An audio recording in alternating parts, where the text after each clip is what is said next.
Right, welcome to this Codex review, and it's for the new Tau Empire Codex that's been released. Exciting times. I'm a big Tau fan. I have a Tau army, 1850 points, and a bigger collection on top of that as well. But looking to improve the force. It's doing well on the channel, but I would like it to do even better. And I think now with the new Codex coming along, there is an opportunity for the Tau Empire to do even better. Perhaps even go for that #1 spot and dislodge the Eldar from their position. We'll have to see. But in this video, I'm going to review the Codex, going to go through it.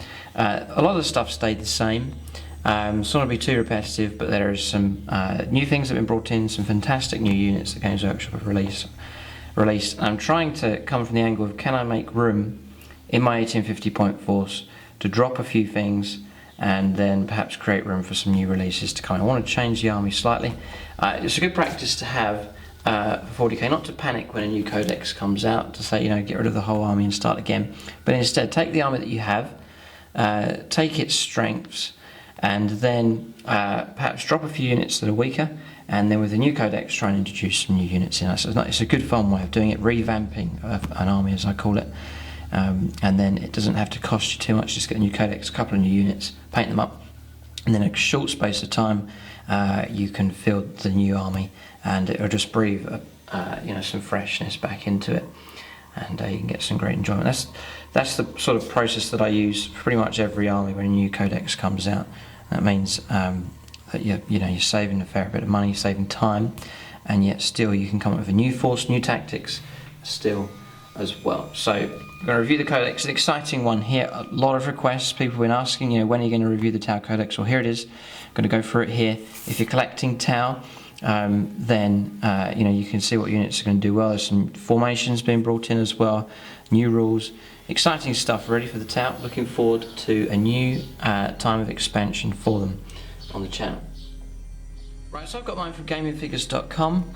That's where I get my Games Workshop stuff. At the moment, they do Games Workshop stuff at 15% off, and then if your order comes to over £100, then you get an extra 5% off on top of that. And in the UK as well, there's free postage available, so it just means you can get your Games Workshop stuff, and then you're not paying the full retail price. It really does help out, so check them out, gamingfigures.com. Right, so new Codex, it's the same artwork as before, just some slight colour changes that they've done. This sort of new star titling that they have on the Codexes here. They're nicely produced, very, very good quality. Nice colour palette here. You've got this white colour scheme, but still with a strong amount of that sand colour being introduced, and this kind of electric kind of blue. That's a nice colour palette there. I usually try and get some kind of inspiration from the Codex. It's a good idea. And then either you can copy what they have in here, or you can sort of invent your own. They got more for this white, a bit of red colour scheme at the moment, just to breathe in a bit of new life. Always have liked the old sand coloured Tau. Yeah, very nice indeed. Just looking through the artwork. Very good as usual. Structure to the army. And they run through the different unit types now. Always like this colour scheme here. Very, very nice indeed. Just running through some of the older artwork there. Tau are a fantastic army, they really are. One of my all-time favourites. In fact, it was the Tau. I did Games Workshop when I was about 14 or so, played it from my early teens, and then left it for a while, and then came back in my early 20s, and it was when I saw the new Tau models coming out. It was a new race, I'd never seen them before, and I thought, wow, and that was the first army that I collected after coming back to 40k. So it was Tau that got me back into 40k, so you can thank the Tau. Without them, I may not have started collecting again. They have these diagrams here, colour schemes, very helpful, especially with the vehicles and stuff. Very, very good. All laid out for you. It's very good here. Games Workshop Codexes at the minute are very, very good indeed. Some other alternate colour schemes. There's that colour scheme there, it's pretty cool. And then a whole host of other ones as well. Sets of the Expanding Empires, these sort of new ones perhaps that haven't been seen yet. As they expand. Armies of expansion. Yeah, I do like this colour scheme, just nice, old traditional Tau colour scheme. Very, very good. This one's nice. It's not just white actually, they've introduced grey into there.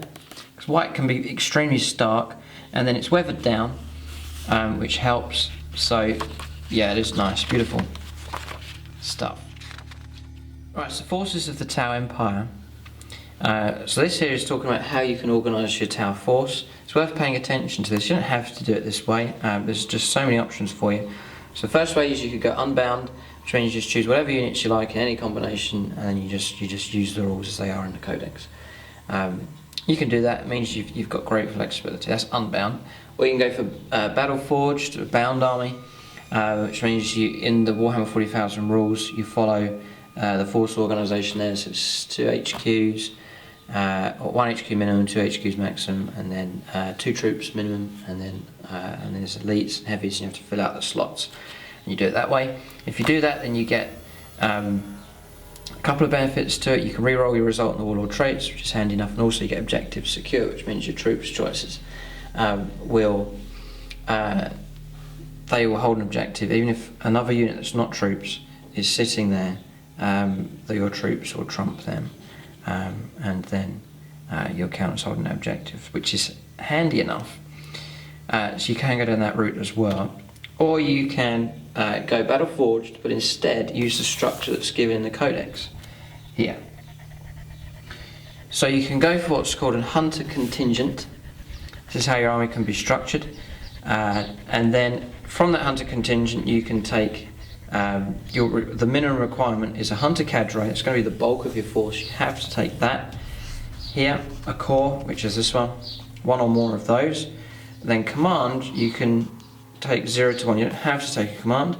And then auxiliary, you have to have one of these in the unit, in the army as well. And when you have one auxiliary and one core, then you can make up a hunter contingent. And when you do that, then you will get ideal mission commander. You can re-roll your result in the warlord traits, which is what you would have got anyway. And then also coordinated firepower. Whenever a unit from a hunter contingent selects a target in the shooting phase, any number of other units from the same detachment who can still shoot can add their firepower to the attack. So you'll say this unit's going to fire over here, and then this unit and this unit are going to fire at the same target. These units must shoot the same target, resolving their shots as if they're a single unit. So I think you roll everything at the same time, I think. This includes the use of Markerlight abilities. That's handy.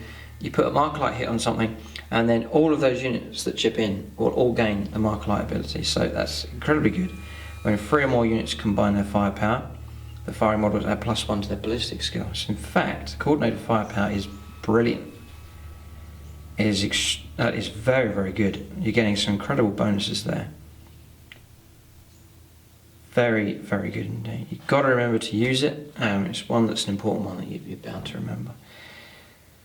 So, and I'm looking to take the army that I have, I'm going to try and fit it into this mould so that I get those benefits. Right, so, and the thing to bear in mind here is, say you put together your hunter cadre, that's going to get the benefits of this, and also any of these formations that you take, they are going to get the coordinated firepower bonuses as well. So anything that's taken from this lot, they'll all gain the benefits of this. So really, to get that, the minimum that I need is to take the hunter cadre and then one of these. We'll look at the formations later on. So that's going to sort of shape the force. We'll have to see what happens. A bit of careful thinking and planning, but I think it might be worth it just to get these extra bonuses, which you're not paying any points for. I think it's worth doing. Right, so interesting stuff there. Going to have to bear that in mind. You don't have to go over that, but it's an option there. War gear list, we'll come to that as we sort of go through. So the first entry, HQ, we'll just take them in order that they come, and that's the commander for the Tau. This is one I might spend a bit of time on because there's so many options here, and I've really been thinking about how to take a commander. I think it's a unit that you can take, that you can equip in certain ways to really use them in some very interesting combinations, and equip them in a way that's really going to impact this Tau army in the game. Very, very interesting. So the commander and the new model as well, superb looking, beautiful, beautifully done in plastic now. So I think I'll be getting one of these. 85 points. That's going to get you, brilliant stat line, weapon skill 4, ballistic skill 5, which is great. Strength 5, toughness 4, 4 wounds, great durability of him. Initiative 3, 4 attacks. So in combat, it's not much to. He's pretty good. Leadership 10 and a 3+ save jetpack, so very good indeed. So I'm just taking it for the angle that I'm thinking of for him. There's so many ways you can equip them. The issue that I've had with the Tau army in the past has been my marker-like capabilities. Take a unit of Pathfinders. I've often found they just get shot at straight away. They're just infantry, toughness 3, 5 up save, and the opponent knows that is the eyes of the Tau force, and then he goes for them, takes them out, and then I've lost by turn 2, turn 3. Marker-like capability is usually gone, which is a shame. So I'm thinking, how can I try and protect that ability? Should I take even more Pathfinders, just flood the area with Pathfinders? I've seen that done. That can work to some degree. But I think what I may try and do is a combination here with the commander. But also I do want to exploit his durability and his ability to shoot at ballistic skill 5. There's two things there. The ability to have the marker-like drones, and then also his ability to shoot. Those two things I'd love to take advantage of. So he's going to be the warlord, he's going to be the army commander. I want him to do great things, heroic things, and really contribute to the game as much as possible. So he may take up to 4 items from the ranged weapons and or support systems list. You've got a nice number of options that he can take. So for shooting, you could take a flamer, which is alright, but remember it's ballistic skill 5, so you're sort of perhaps wasting that ability to shoot so well with a flamer that doesn't require any ballistic skill. And to use a flame, you get into getting close. My philosophy for the Tau is to sit back, out of trouble, shoot from range, and then the closer the opponent gets, the more shooting you can lay down. And then have other units that can ambush with deadly firepower, crisis battlesuits for example, and then have those move off to capture objectives and so on later in the game. That's the sort of idea. So the commander, I look at him more to have longer ranged weaponry and stuff that he can use his ballistic skill. Burst cannon, that's okay, but it's strength 5. I want a bit more of a higher punch than that. The air bursting fragmentation projector is a good weapon, but again that's short range as well. I mean, you just choose the weapons that you want depending on the battlefield role that you want for your commander. So if you want close range stuff, then take a flamer and air bursting fragmentation projector is no problem. Cyclic iron blaster is one of my favourites, just for the number of shots. You've got 3 shots at strength 7, or you can fire overcharge and a strength 8 AP4 blast shot, pretty good. So that's another option there. Fusion blast is good, but shorter range. Missile pods, I think, is the one that I'm going to go for. Take 2 missile pods, that's going to be 4 shots at strength 7 AP4, range 36, which is the cool thing.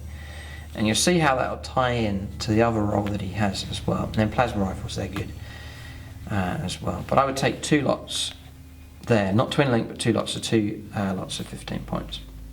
That means you can jump out, let off 4 shots that they're going to hit on 2s, and then you can shoot medium, light vehicles especially.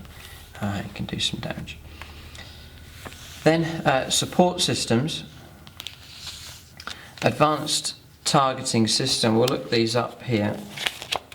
Just looking at all the different options, so many options that a commander can take. If we check these out here, then we'll know what they are for future references for other unit entries. So advanced targeting system. Model this advanced target system as precision shots. We don't need that for him because he's a character anyway, or independent character. He's going to get precision shots of his shooting anyway. A counterfire defense system. You'll get ballistic skill 2 on Overwatch. It's going to be handy enough. It's only 5 points. If you have spare points, you could perhaps use that. I'm sort of thinking I don't want him to get anywhere near close combat where he's going to get charged. So why take those points? So an early warning override. Then you have interceptor, which is it's only 5 points again. Positional relay. is another option that you can take here, and that is here. Whilst you're in 6 of any board edge, any unit of the Tau Empire faction that arrives from reserve using the outflank can choose to move on from that edge. It makes outflankers nice and reliable. I'm not doing that in my force really, it's not really relevant, but if that's your plan, then by all means go for that. Target lock, which is only 5 points, means you can fire at a different target to what the rest of the unit is firing at, and that is very helpful. Very helpful indeed for what I'm doing. Because remember, I'm taking drones as a unit, and then for him, he's going to have his own weaponry. It'd be handy if he can shoot at something, and then his unit of drones can mark light something else. So just for 5 points, I can do that. So that's handy. I've used up 3 slots now. Remember, 2 missile pods, 1 target lock, and I've got 1 left. Then you've got vectored retro thrusters. Vectored retro thrusters. A model of these has fleet and hit and run.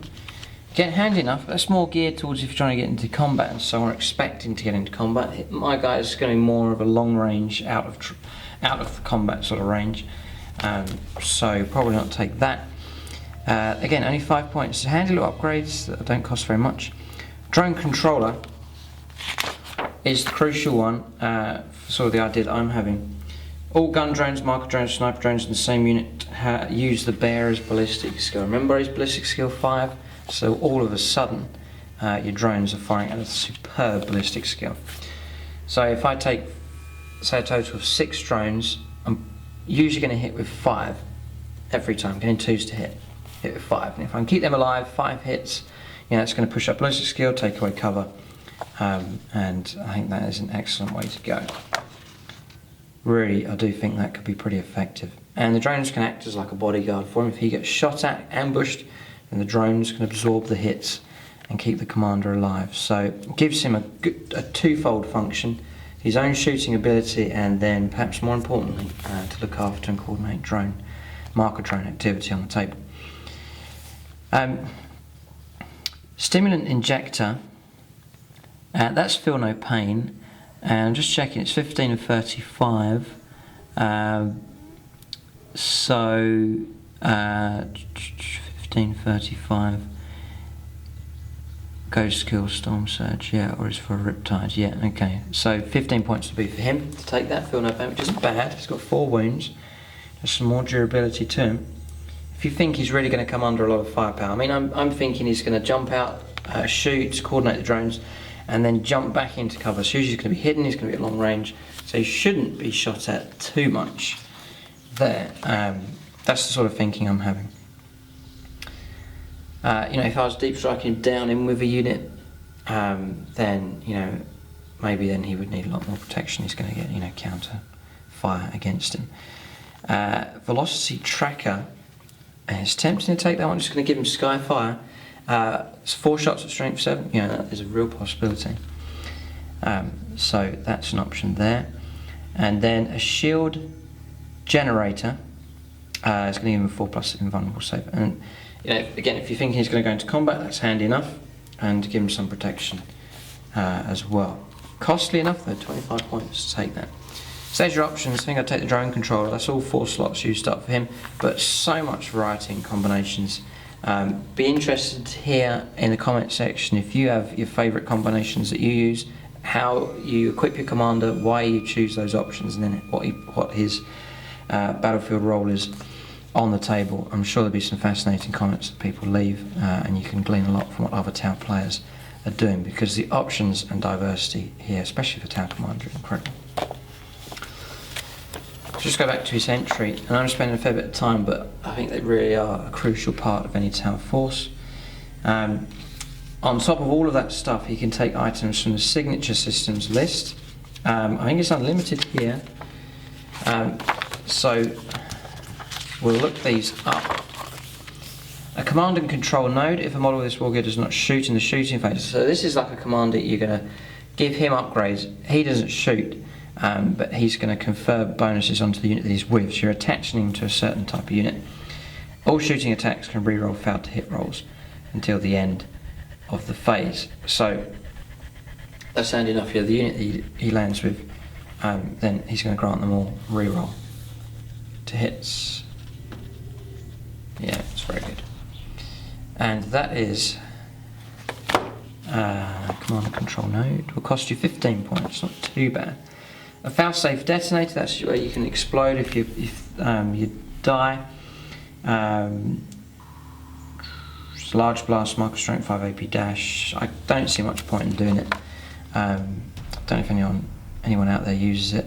10 points, so it will cost you to do that. Multi-spectrum sensor suite. If model with this multi-spectrum sensor suite does not shoot in the shooting phase, all shooting attacks made by other models in his unit gain ignores cover. And you can combine that with command and control nodes. So suddenly, if he doesn't do anything, you just give him these two upgrades, but the unit that he's with, they'll get twin linked and they ignore cover. Fantastic stuff, especially if you're sort of doing an ambush somewhere, you're out of range of your mark lights, they can't help you. But then you can still grant yourself those abilities. Excellent. Very, very good. Still think it's a fair amount of points. 85 and 15 and 15. You know, that's still going to cost you a fair bit to do that. 20 points actually for the multi-spectrum. Yeah, it's costly enough. Interesting. Repulsar impact field. D6 strength 4 hits when you're charged. Can't see much point in doing that. 10 points for that one. An Honor Guard Gauntlet. You can just make one combat attack if you wish, and it'll be strength 10 AP1, which is fascinating. And it will cost you 5 points. Little sting in the Tau there. Again, if you're thinking he's going to be in combat, so if you build your commander for, you know, close fighting, short range shooting, possible combats, then by all means give him on a Guard Gauntlet. It's only 5 points. I think that's dropped down a lot in points cost. Neuroweb System Jammer. Start your shooting phase. Any enemy units. A single enemy unit within 12. During their shooting phase, all the weapons count as gets hot, which can be annoying enough. Yep. Yeah, pretty good. That will cost you 2 points. That's not fair. That's absolutely just nothing. Hardly anything at all to take that. Often, you're making when it comes to 1847 points and you can't find anything. Well, there you go, there's a 2 point one that you can take. A pure Tide engram neurochip, take that. In the movement phase, you can choose to have counterattack, furious charge, monster hunter, stubborn, or tank hunter. So another decent one there. That will cost you 15 points for that upgrade, which is another good one. You've got to be careful with the Tau. You don't spend too many points and end up pushing up the cost of your stuff. So you do have to be cautious. You know, you're not making your army smaller and smaller because you're making your stuff more and more expensive. The Iridium Battle Suit, which I've always been a fan of, it is 25 points, but you'll get +1 toughness, which is so crucial. You get hit by a multi-melter and your toughness 5. You've got that much more survivability, and your armor save is going to jump to 2+. So suddenly you're hit by AP3 weaponry, you're going to get that 2+ save. That is extremely good. It's going to make him a lot more durable, much more durable, and it has helped out in previous games. So I probably will try and squeeze that one in. Even though it's 25 points, I can see the value in taking it. If I think he's in more of a reserved role, he's at the back, he's staying out a lot of trouble that could come his way, then I may drop that, save myself 25 points, which is a fair amount, and invest it in other things. So again, just customise your commander depending on what battlefield role he has. A commander may instead replace his Crisis Battle Suit with the XV86 Cold Stars. It's going to make him into a jump monstrous creature. So all of a sudden, he can go very quick across the table. It's interesting, I've heard mixed responses on this one. He does not have Fear, Smash or Vector Strike, but it does have Multi-Tracker and Black Sun Filter. So he'll get Missile Pod. I thought 60 points was a bit harsh, but it's also paying for some weapons here, so it's not too bad. He'll get the missile pod. Remember, that's going to be 15 points. Then a high output burst cannon, which I think is about 6 shots, which is okay, which is very good, but it's strength 5, it's just not too impressive. You could perhaps hit side rear armoured vehicles, you fly over the top of them and harass, but sort of your weaponry is fixed, which is a bit annoying, which is very annoying actually. It's a shame you just can't configure him, give him 2 fusion blasters and go around melting stuff. Would make, be some deadly combinations, but because it's fixed, it's quite annoying there. I'm sure that's a bit frustrating for a lot of Tau players, but that's an option to take. Don't think I'll go for that, just with the role that mine has. I don't need to have that. You can still take 2 weapons from the support systems list, and you can take up to 2 drones. Okay. Yeah, that's sort of going to affect my plan for taking a marker drone unit, so probably not do that. But there he is, the commander. If you're very wise with him, you can come up with some deadly combinations. As I mentioned in the comments, just leave your deadly combinations there. Perhaps I might copy it if you let me know what combinations you go for. You can give some inspiration to some other Tau players for the greater good. Next HQ is the Ethereal. So I've always tried to put one in the Force. I think it's just a cheap sort of a point saving scheme that I have with him. He's 50 points. And the rules are pretty much, where the rules haven't really changed, I'm not going to dwell on these too much. A lot of the previous Tau Codex review, actually if you watch that, a lot of it's still relevant for these previous entries. There's a lot of them are just, there's no change. So, a lot of that's still relevant, where I take a bit more depth look into some of these units that I've previous ones that have already been there.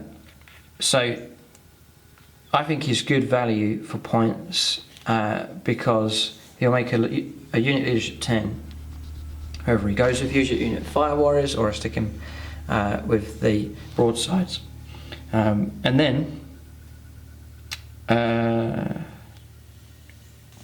failure is also an option, where he will get all friendly models in the Tau Empire in 12, use his leadership for morale, fear, pinning, regroup tests.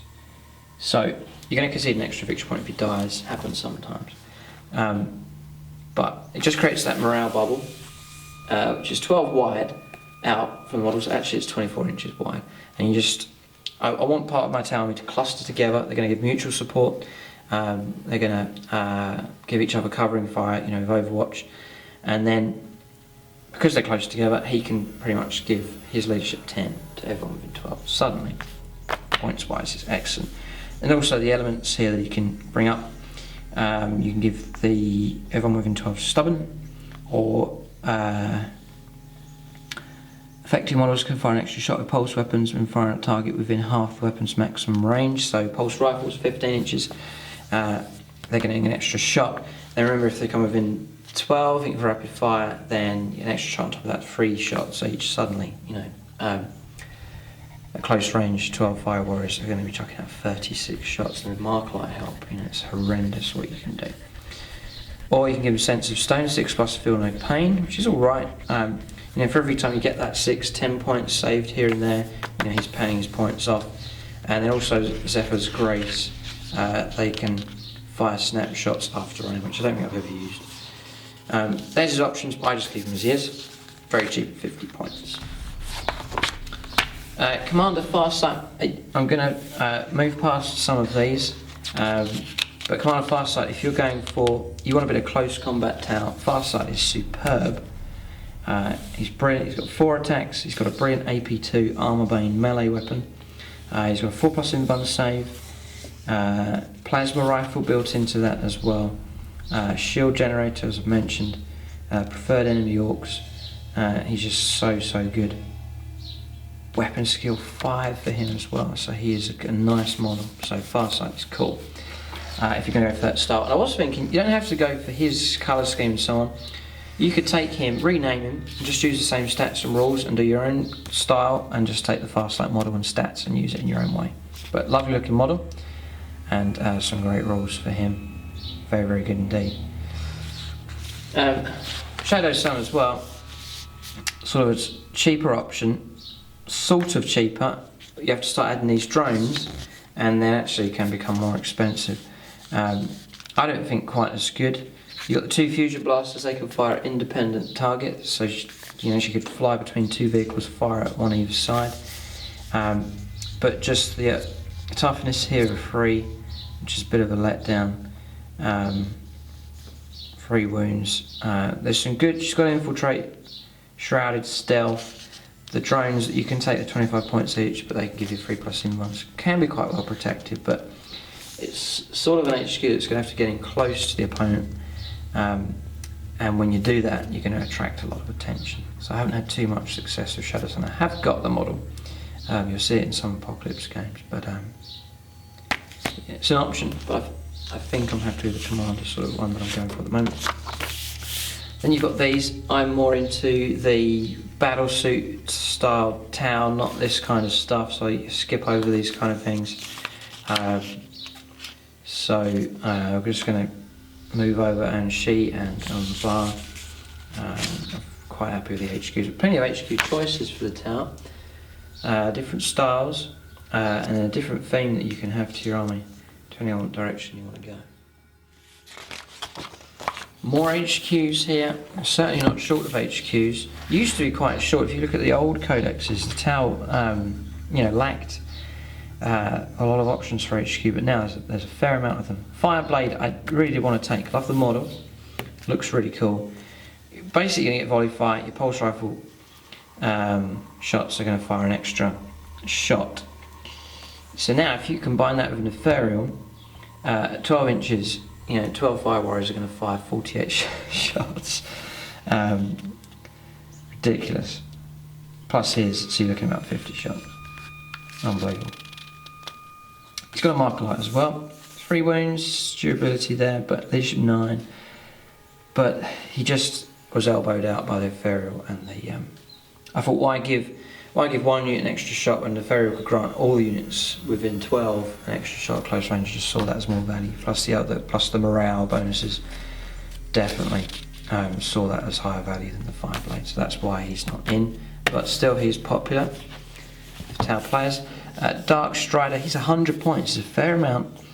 And again, this is one of the Tau units that he's going to work better at close range. He can back off before he gets charged. Outflank, yeah, I just don't see the value of him. He's a fair amount of points, and I'm not too keen on Tau getting too close to the opponent, so Dark Strider's not in there. So we go on to troops next, sort of the mainstay for your Tau army. So it used to be Fire Warriors, but now the Fire Warriors have been broken down into 2 groups here, different types of team. So the first type is your regular Fire Warriors, a strike team. Nothing's really changed with them. It's not going to dwell on it too much, just 9 points each. I still want to include them. And my preferred weapon is the pulse rifle, just for the range. It's just brilliant. The strength's amazing, and decent AP, decent enough AP as well. So one thing though is you can now take this little DS8 tactical support turret. We'll just check that out. Your 2 options: you can take a missile pod, so you've got nice 36-inch range, strength 7, 2 shots, pretty cool.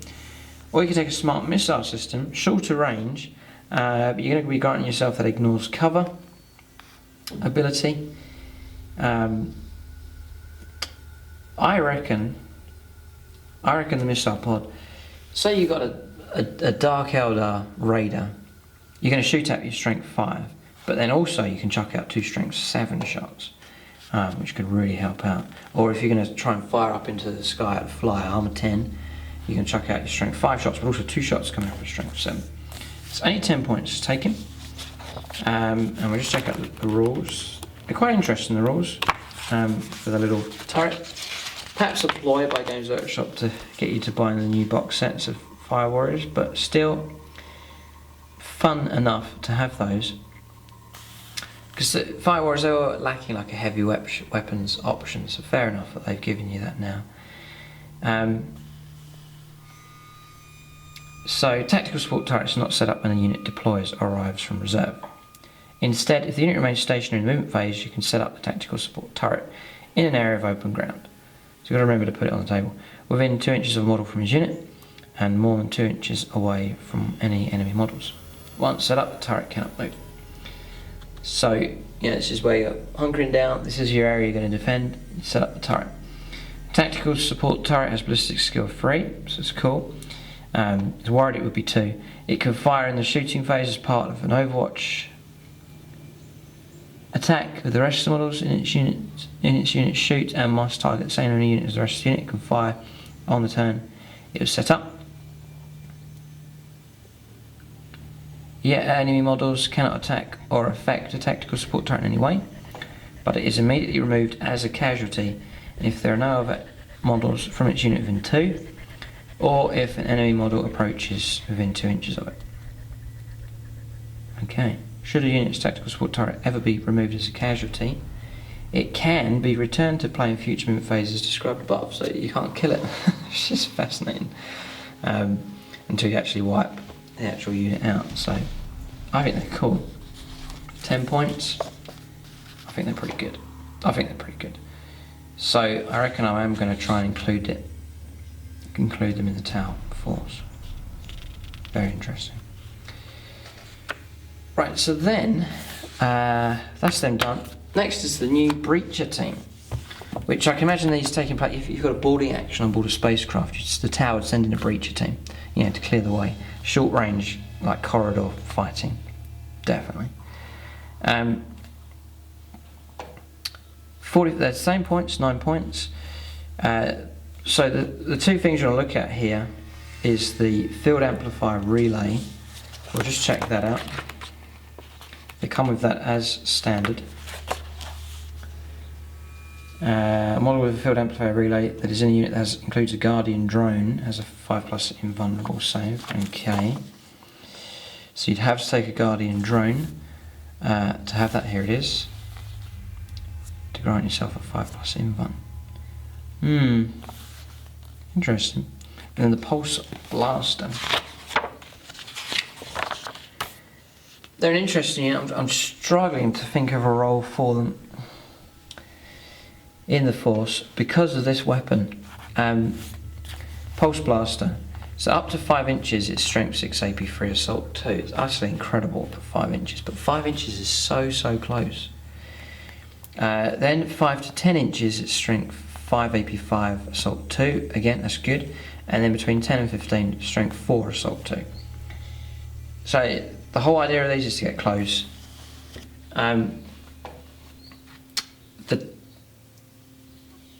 There is one, if you can help out here, there's one rules clarification I'm looking for.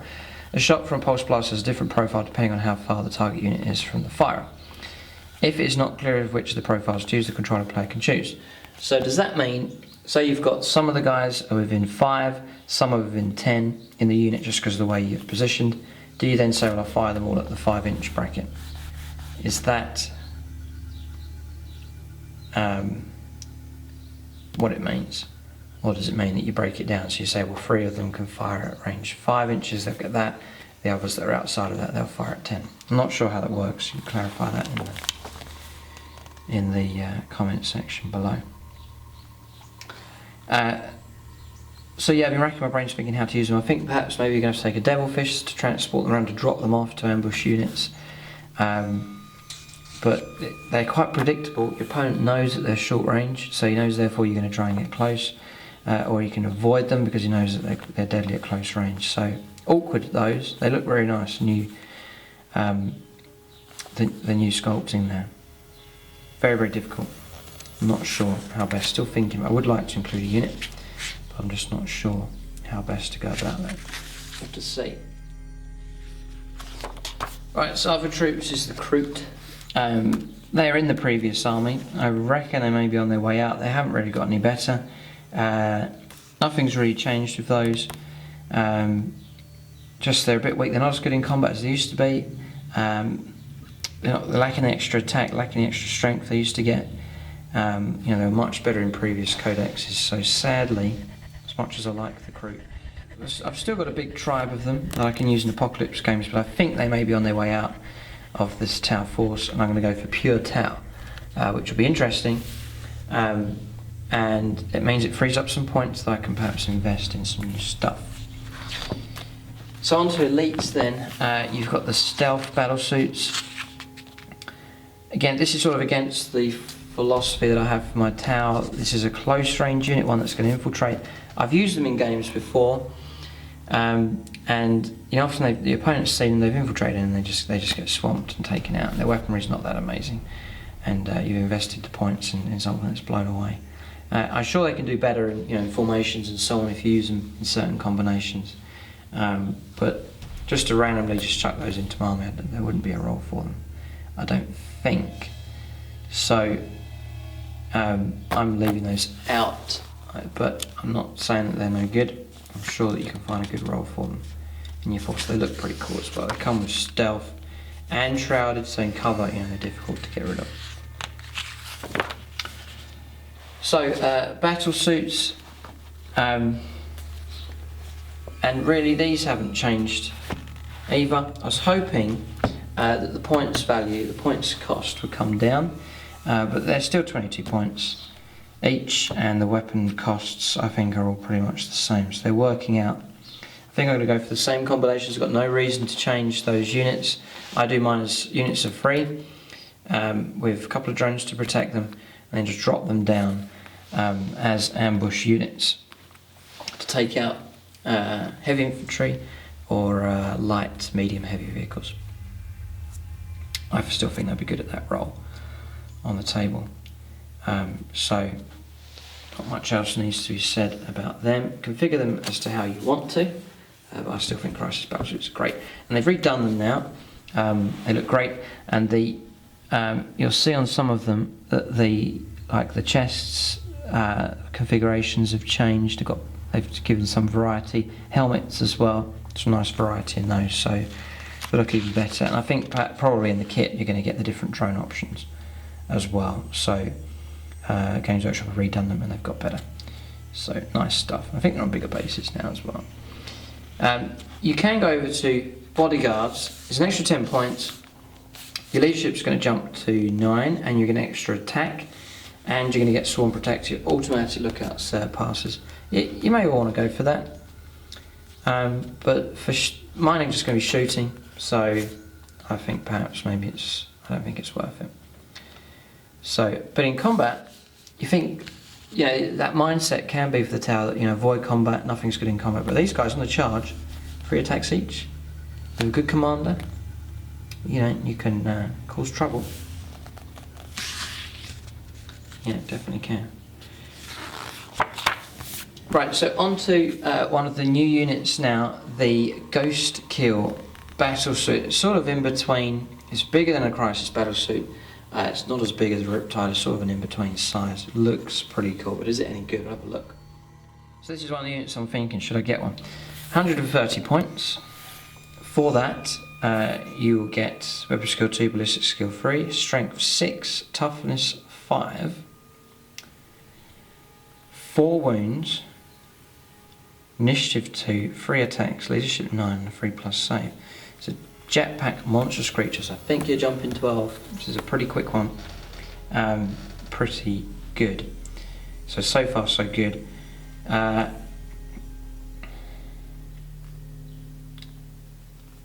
Fusion Collider is the weapon. Just check out the battle suit actually, just to make sure we're not missing anything.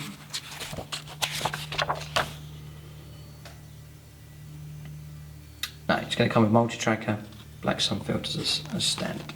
Okay. So Fusion Collider. It's the same as the blaster, except it's a blast template. So that's handy if you're going to try and take out.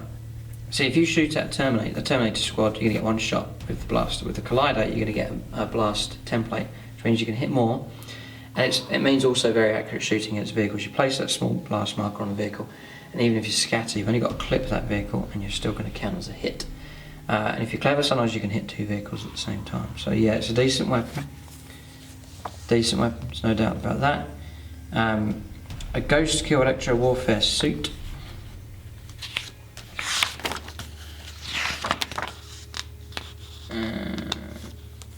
The cover save bonus of having stealth and or shrouded specials is doubled for this model against attacks made at a range of greater than 12 inches to a maximum of a 2+ save.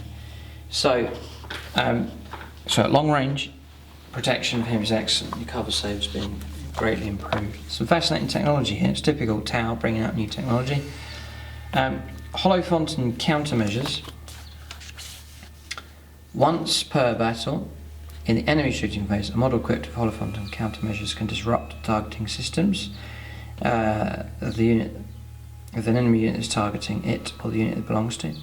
Declare that the unit will use the Hollow Fountain countermeasures after the enemy unit has chosen it as a target, but before the hit rolls are made, the enemy unit can make snapshots only in the shooting phase. Amazing stuff. You land, you do your damage, your opponent swings the unit around, you're going to get blown away, and then you just declare Hollow Fountain countermeasures and nullify, pretty much nullify that shooting.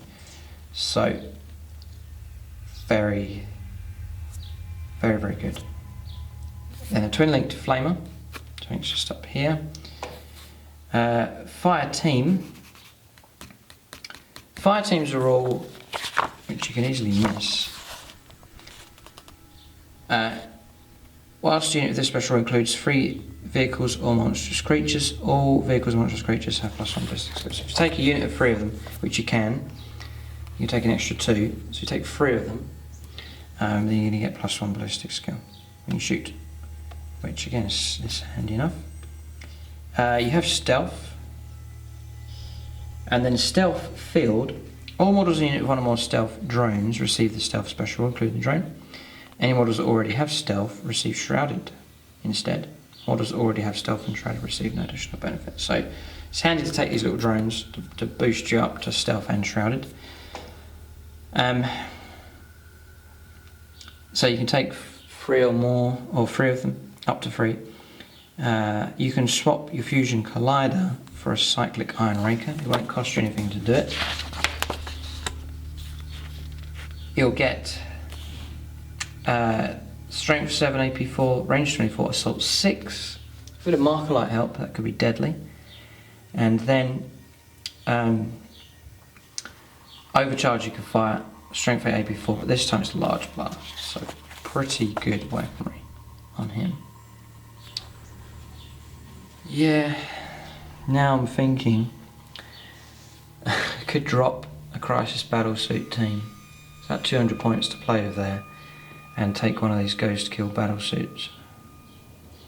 Oh, now my brain's beginning to think, it's possible they could squeeze one of these things in. It is good fun to include new stuff.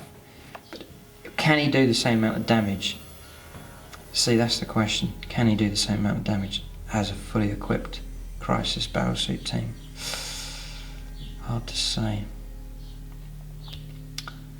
He's quick though. Yeah, these are the kind of things I'm going to have to be thinking about. So you could take the Cyclic Iron Raker. That's a decent amount of shots. Not twin link though. You're going to need Mark Light help, I reckon, with him. Any Ghost Kill Chasseur may exchange. His Twin Link Flamer 4, a Twin Link Burst Cannon, 5 points. Twin Link Fusion Blaster, 10 points. So yeah, a bit of extra anti-tank firepower. It's probably the role that I use him for, trying to ambush tanks and vehicles. I don't think he has as much firepower as a fully equipped Crisis team, so this is going to be difficult. You can take up to 2 items from the support system, same as we looked at for the commander, so you could put in some options there. And then... Oh, right. Okay, well, that's interesting. He comes with the 2 stealth drones built in to that points cost, so he's good value for points for what you get. Yeah. Okay. Yeah, not bad at all. Okay, interesting that one. I'll have to think about him. You may well see him appear in the Tau Force, we'll have to see. So moving over, the Riptide, don't want to spend too much time on him, he's pretty much remained the same. Brilliant save of 2+, 5 wounds to get through, strength and toughness 6, is just great. 180 points, but you're getting a big thing for that. Jetpack, monstrous creature. It's nice and quick on the move.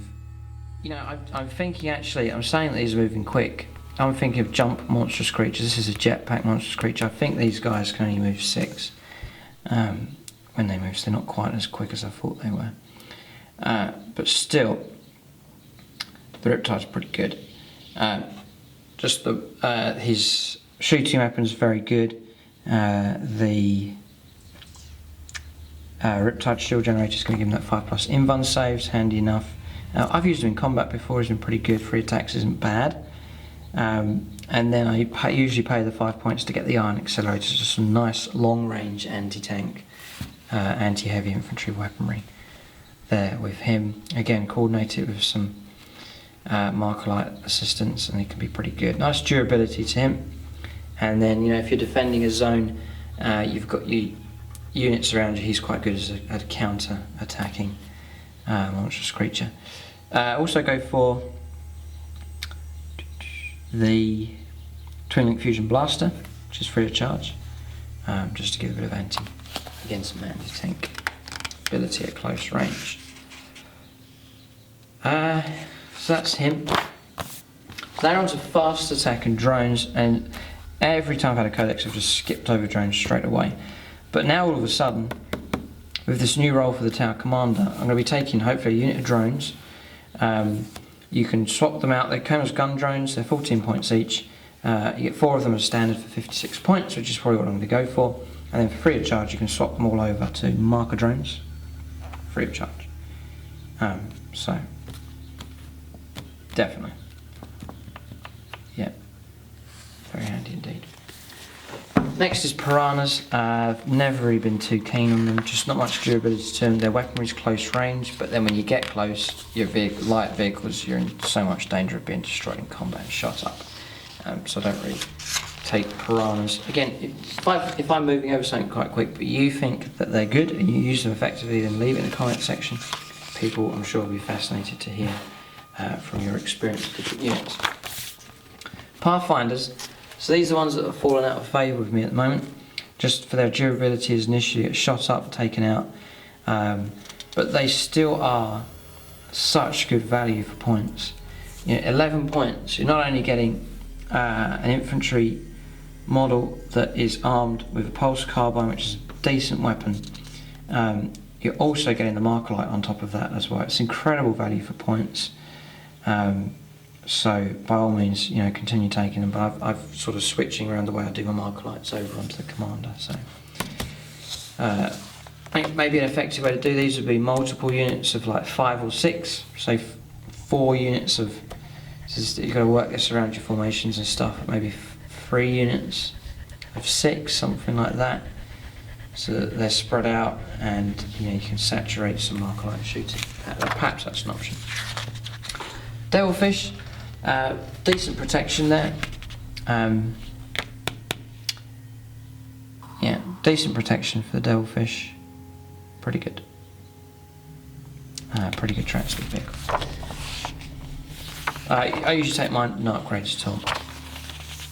Then onto the Flyers. Not been too keen on the Flyers. Brian, who collects the Night Lords, who played against him in some of the games.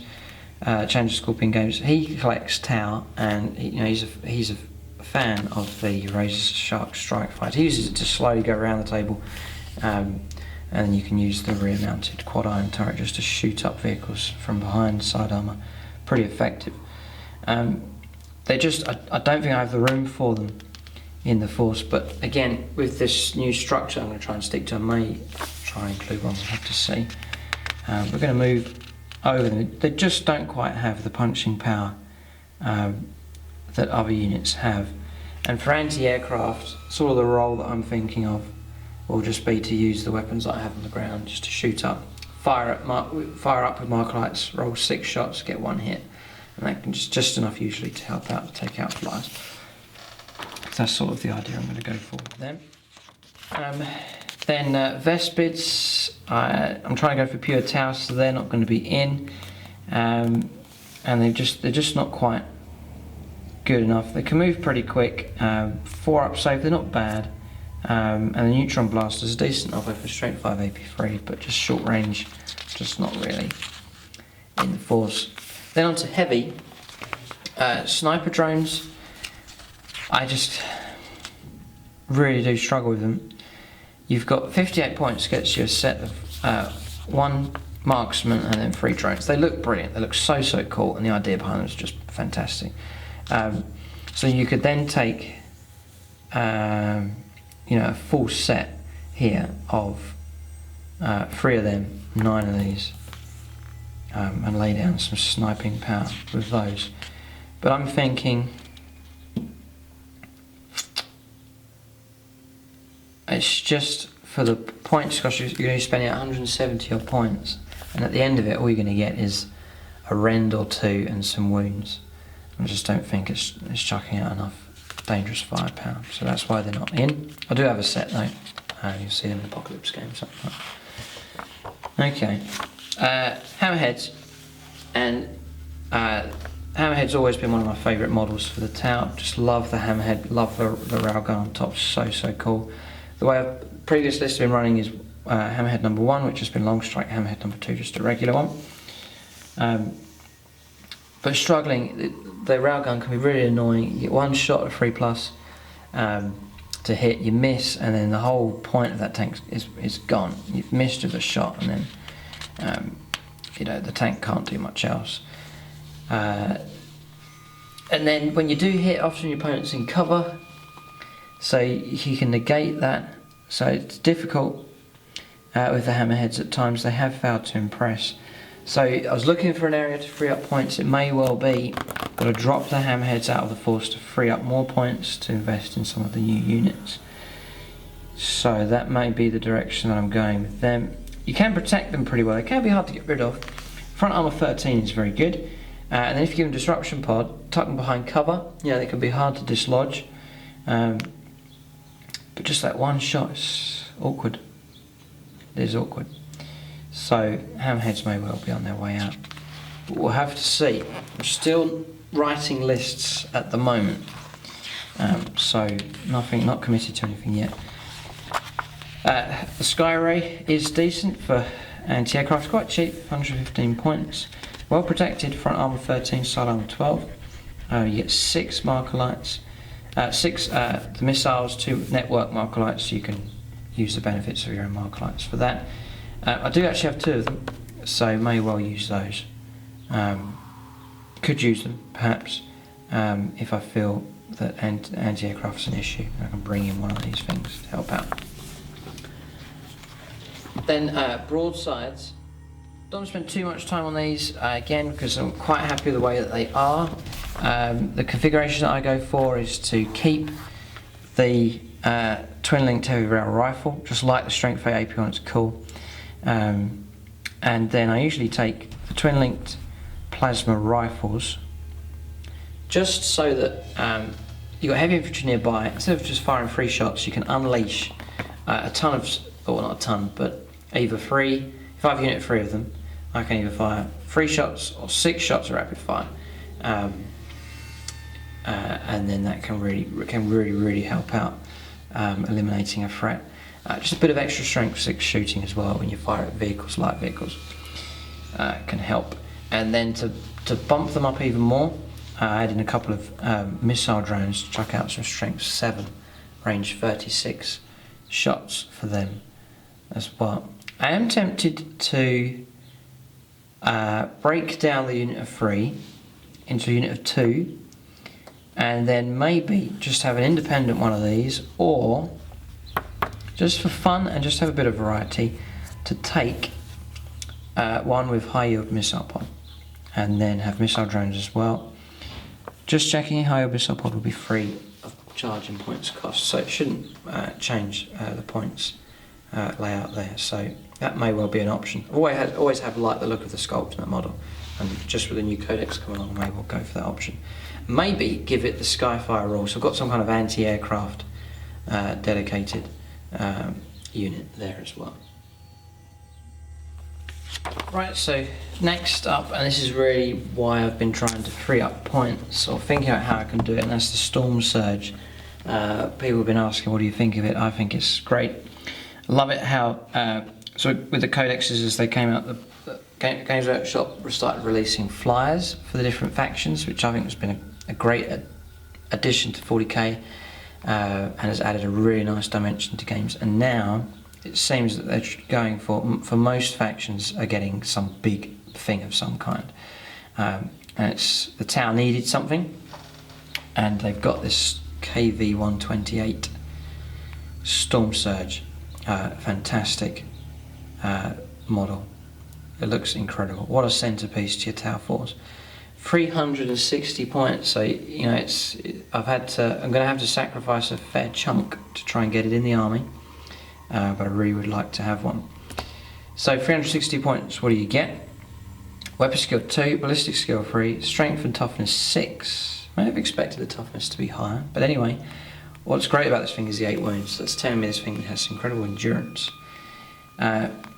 With the 8 wounds on top of that, it's gargantuan creatures, so I believe that you will get feel no pain on top of that as well. So some great durability of this thing.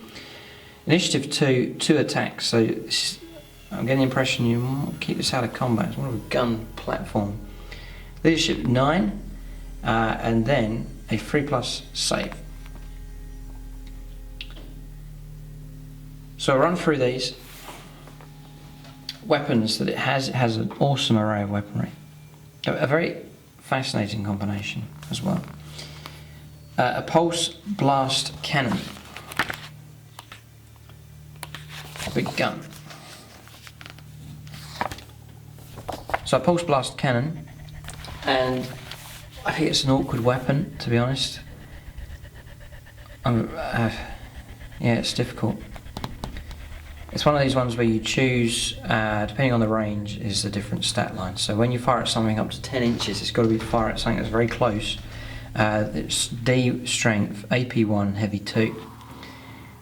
So, you know, if threat's nearby, then yeah, okay, fair enough. But I'm expecting something that's such a huge gun to have, you know, massive range. But here, so you're only going up to range 30, which isn't very long at all.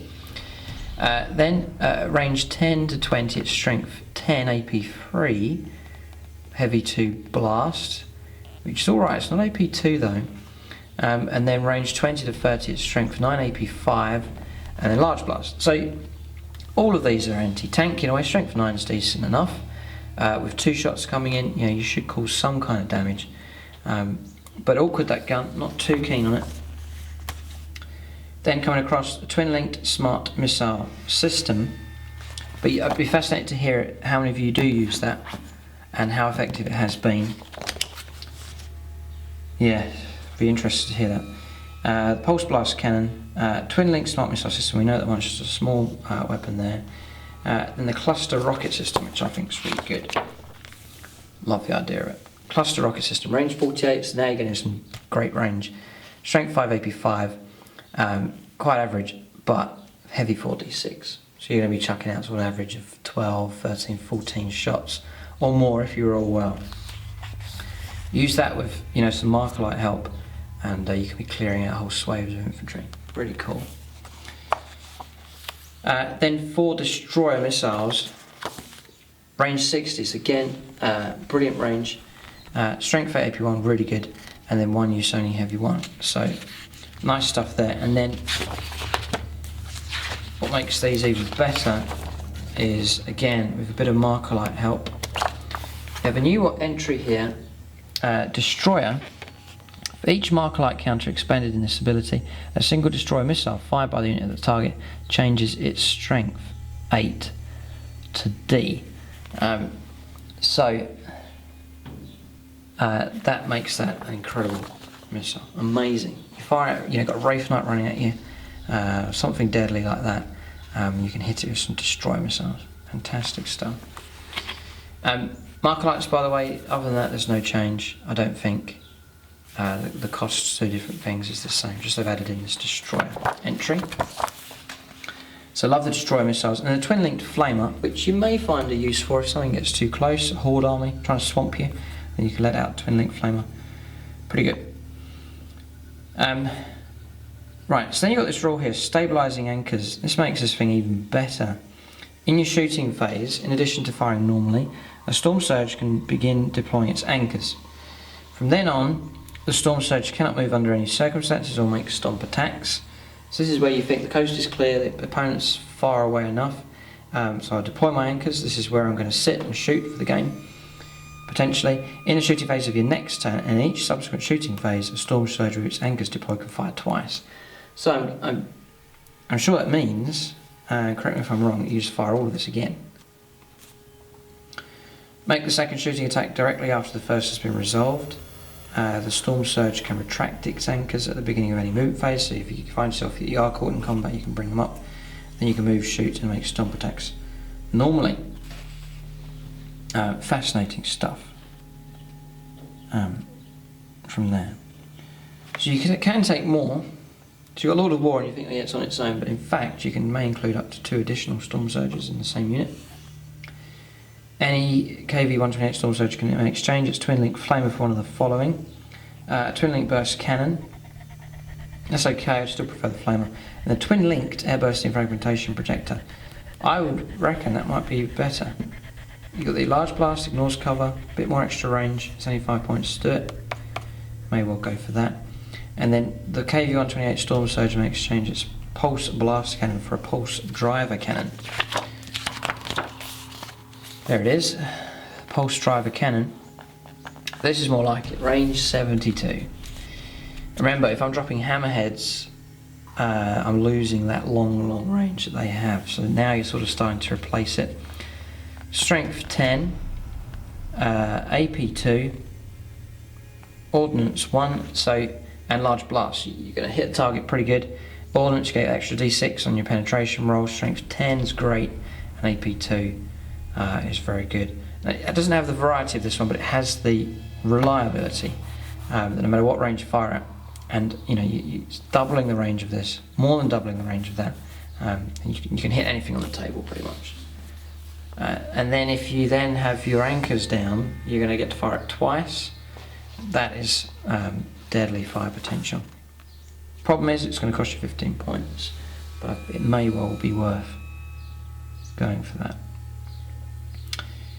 You can then take up to 3 items from the support systems list. There's an option there, so a bit of flexibility with him.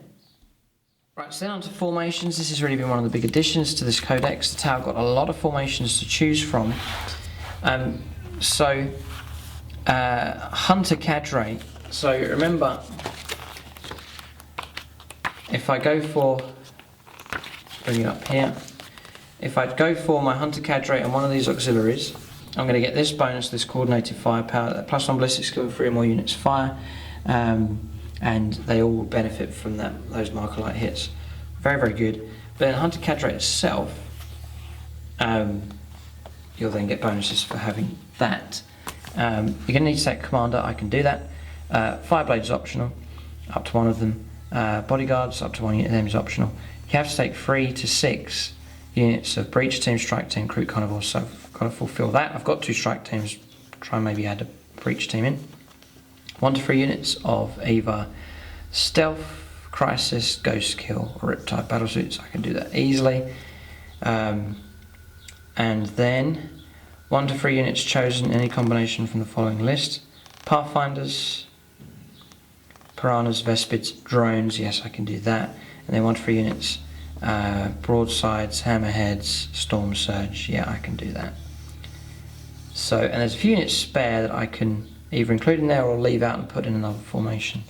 A bit of thought and tinkering, I can do that. If you fulfill this, then you will get Unbreakable Bonds of Comradeship. Units from this formation that have supporting fire special can provide supporting fire to any other model in this formation if they're within 12 inches of each other rather than 6. That is great. So I'm thinking the cadre part of the force, I want to be that area that's going to cluster together the defensive force, the fire warriors, the strike teams, the storm surge, and the commander and the drones.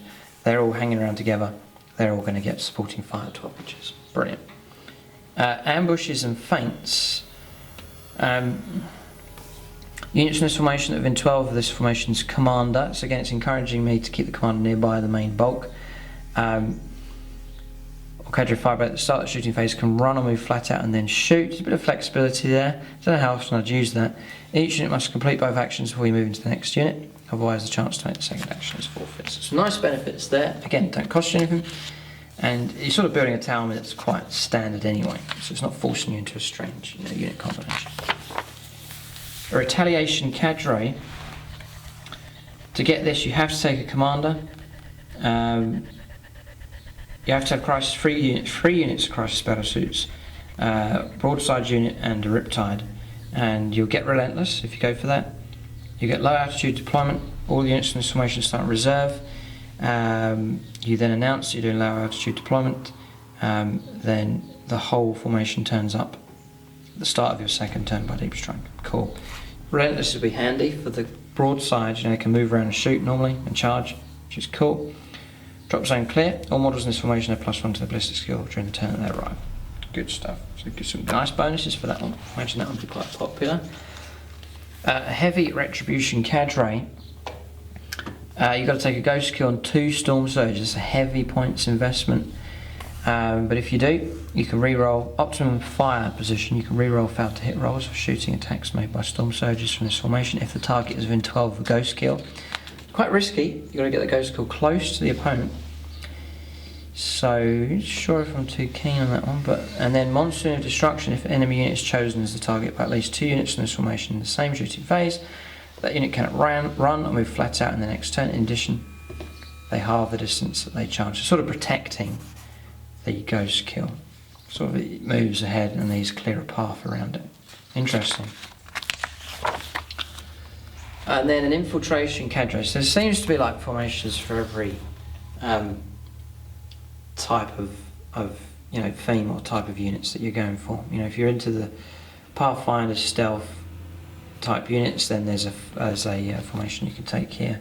You have to take 3 Pathfinder teams, 2 units of stealth battle suits, and a unit of piranhas. So interesting. Intervention request beacons. If a unit from this formation is completely destroyed, say a little unit of Pathfinders is wiped out, you can activate the formation's intervention request beacons. If you do so, all units you have remaining in reserve arrive at the start of your next turn. There is no need to roll for them. It's interesting. It's okay. Neutralization lattice. If a unit from this formation inflicts 3 or more marker light hits on a target, unit in a shooting phase inflict a single seeker missile hit. So you get a hit comes in directed from space. It doesn't use up one of the missiles you have. Okay. So interesting enough. Optimized stealth cadre. You have to take 2 stealth battle suits and 1 ghost kill, and they look so cool operating together. I mean, that photograph is brilliant. That thing behind and then these things working together does look really cool. Wouldn't cost you too much in points.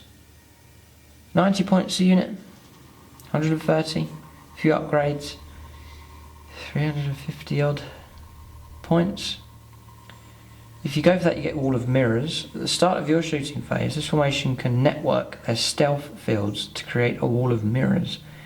If you do so, then weapons used by the formation's ghost kills and by any unit of stealth battlesuits in this formation that have been 6 of a ghost kill from this formation have ignores cover, add 1 to their ballistic skill in the shooting phase, and their weapons are assumed to strike rear armour of any vehicle they hit, no matter what the facing is. Amazing. Amazing. I'm sure that's going to be a popular formation to take. That is deadly. Deadly. Ignores cover, +1 ballistic skill, and then you're going to hit the rear armour of vehicles. Incredible stuff. They're risky because you have to get so close. But if you do want to go for them, then try and build them so they can fit this formation to make them just that much more better. That really does make them much better. Fire-based support cadre. 2 units of broadsides and a unit of riptide. I could do this if I don't go for the hunter cadre. Coordinated firestorm.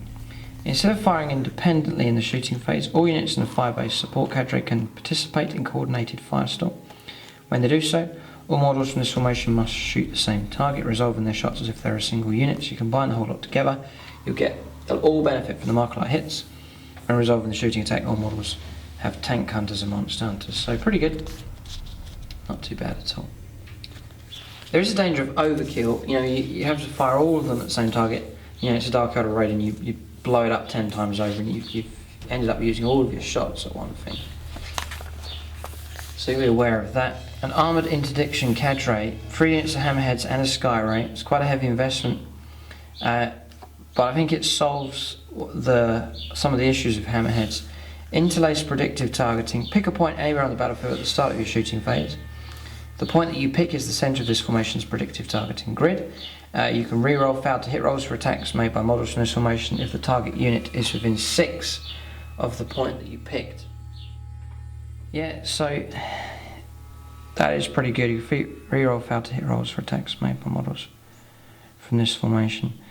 Yeah, so that's very accurate. And then I think fire team, if you have 3 of them, you're on +1 ballistic skills. Well, they're already at ballistic skill 4, so you're on 2s to hit rerolls. Suddenly, extremely accurate firepower that can come from them. Yeah, but then marker lights can do the same thing. So yeah, but still good. Aircraft support cadre is next for the aircraft. You have to take a Sunshark bomber and 2 Razorwing strike fighters. Again, it's quite a commitment, but if you go for it, roll a commitment to the greater good. Roll a dice if a crew's shaken. A 2+, you'll ignore it, which is handy enough. Just keeps them being able to shoot. Advanced repair system. For every hull point lost, you can roll a 6, and it will restore a hull point. So interesting. Next is Allied Advanced Cadre. You have to take 4 units of Kroot and 2 units of Vespid. So again, quite a commitment there. If you do that, you've got Guerrilla Fighters, Vespid Stingwings, can infiltrate in stealth forests. Right, so they can come on with the Kroot, okay. And then Strategic Intel, Kroot Carnivore units from this formation that within 12 of the Vespid Stingwing unit from this formation replace their stealth with Shrouded Forests, and add 1 to their ballistic skills. That makes them good. It does make them good. Okay, and then Combined Battle Force units from this formation have supporting fire. Cool. Special rule, but can only provide supporting fire for other units from their formations. So they can all help each other out. Clusters together, if you get charged, they all pile in and help each other out. So yeah, it does enhance them, but I don't think I'm going to go for that. That's a heavy commitment to Tau allies there.